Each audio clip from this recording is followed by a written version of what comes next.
प्रदोष व्रत की पावन कथा। विस्तृत। प्राचीन समय की बात है।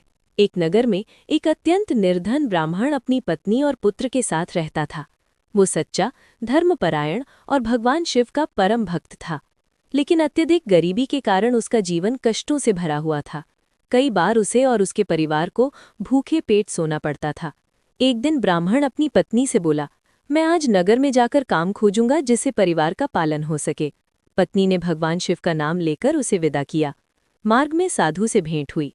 नगर जाते समय ब्राह्मण की भेंट एक साधु से हुई।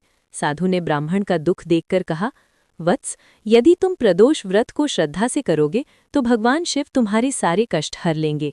ब्राह्मण ने विनम्र होकर पूछा, महाराज, प्रदोष व्रत क्या होता है? साधु ने बताया, त्रयोदशी तिथि को सूर्यास्त के बाद और रात्रि से पहले का समय प्रदोष काल कहलाता है। इस समय भगवान शिव और माता पार्वती की पूजा करने से दरिद्रता समाप्त होती है, संतान सुख मिलता है, रोग और कष्ट दूर होते हैं, मनोकामनाएं पूर्ण होती हैं।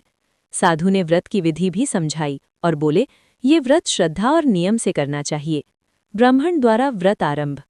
ब्राह्मण ने घर जाकर पत्नी को सारी बात बताई। दोनों ने मिलकर प्रदोष व्रत करना आरंभ किया। दिन भर उपवास, शाम को स्नान, शिवलिंग पर जल, दूध, बेलपत्र अर्पण, दीपक जलाकर ओम नमः शिवाय का जाप, प्रदोष कथा का श्रवण। वे हर त्रयोदशी को नियम पूर्वक व्रत करने लगे। भगवान शिव की कृपा। कुछ समय बाद ही ब्राह्मण के जीवन में परिवर्तन आने लगा। एक दिन राजा के दरबार से संदेश आया कि राज्य में एक ईमानदार विद्वान की आवश्यकता है। ब्राह्मण को ये पद मिला, उसका मान सम्मान बढ़ा, गरीबी दूर हो गई और उसका परिवार सुखी जीवन जीने लगा। भगवान शिव का दर्शन। एक प्रदोष के दिन जब ब्राह्मण और उसकी पत्नी ध्यान में लीन थे, तब भगवान शिव स्वयं प्रकट हुए और बोले, तुम्हारी श्रद्धा और भक्ति से मैं अत्यंत प्रसन्न हूँ। जो भी मन से प्रदोष व्रत करता है उसके सभी पाप नष्ट होते हैं और जीवन सफल हो जाता है। ये कहकर भगवान अंतर्ध्यान हो गए। कथा का सार। महत्व। प्रदोष व्रत करने से धन, सुख और शांति प्राप्त होती है।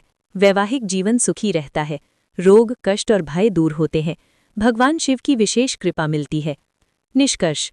जो भी श्रद्धा और नियम से प्रदोष व्रत करता है उसके जीवन में अंधकार समाप्त होकर शिव कृपा का प्रकाश फैलता है। ओम नमः शिवाय।